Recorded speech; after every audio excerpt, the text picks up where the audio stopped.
Everyone's watching rates and inflation. Every Fed presser, every CPI print, every dot on the dot plot gets dissected. But the real story might be the bubble forming where you least expect it, right inside the safest parts of the market. Here, we'll connect three threads: how the Fed's stance is quietly feeding risk assets, why AI and megacap tech look like a late-cycle mania, and what often happens after everyone declares the soft landing done. I'm not calling a crash or a date. I want to stress test the optimism and ask, if this is the setup for a new bubble into 2026, are you positioned to survive it, or betting on the music never stopping? The macro backdrop in plain language. Inflation isn't fully back to target, the labor market is cooling but not breaking, and we're in a higher for longer, but maybe cut soon if data allows limbo. On paper, rates are restrictive. Inflation is down from its peak, but sticky enough that the Fed can't just slash without losing credibility. Meanwhile, the bond market is pricing a world where inflation drifts down, growth holds, and by 2026, we've had enough cuts that real rates are lower and stable. By 2026, things are normal again. Equities care more about real rates, growth expectations, and liquidity than speeches. When real rates fall or are expected to fall, the present value of future earnings rises, supporting higher valuations. Growth expectations give investors a reason to pay up. Liquidity, fiscal deficits, corporate cash, global capital hunting yield amplifies all of this. Even with higher for longer, the system isn't starved of liquidity. So markets act as if bad news is almost impossible. Weak data is good because cuts are closer. Strong data is good because no recession.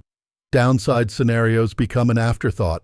That's how you get valuations stretched around a best of both worlds base case.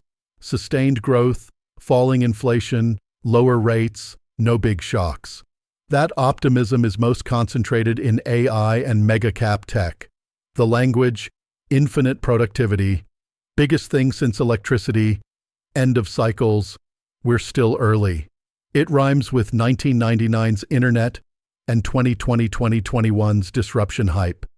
AI is real, just like the internet was real. The problem is the gap between realistic adoption and the way prices behave when everyone thinks they've found a one-way bet. A handful of chip makers, cloud platforms, hyperscalers, and big software names have driven a massive share of index returns. Narratives do a lot of the work. AI will 10 times productivity. Margins will structurally rise. Non-AI companies will die. Under those assumptions, current valuations make sense, if nothing goes wrong for a decade and competition doesn't erode profits. But adoption curves are messy. Companies face regulation, security, integration costs, and inertia. There are winners and losers. A lot of capital gets misallocated.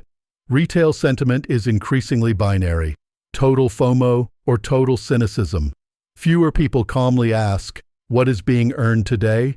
What must happen over 5 to 10 years to justify this price? And how much room is there for disappointment? Run a simple bubble checklist. First, extreme concentration. A tiny group of megacaps dominate index weight and performance. That pattern rhymes with the late 90s. Second, retail FOMO. Social media and forums full of next millionaire maker thinking. Fear that missing this wave is fatal. Third, storytelling overpowering cash flow math.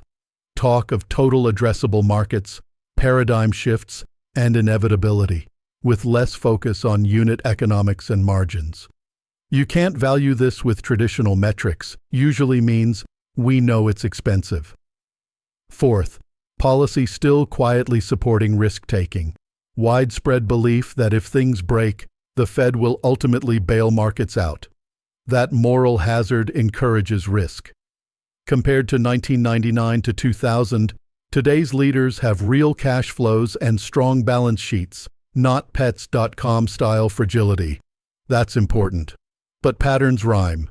Index concentration, tech as silver bullet narratives, late cycle exuberance.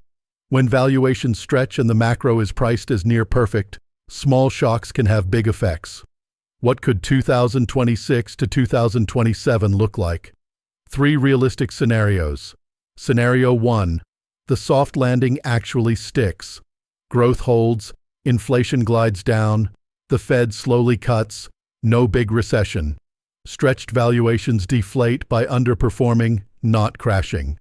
AI and mega-cap tech grow earnings, but multiples drift lower as the rest of the market catches up. Concentrated investors aren't wiped out, but may face years of flat or disappointing results. Scenario 2. Earnings reality check. Macro doesn't fall apart, but AI tech growth doesn't arrive on schedule. Projects slip, savings are slower, regulation or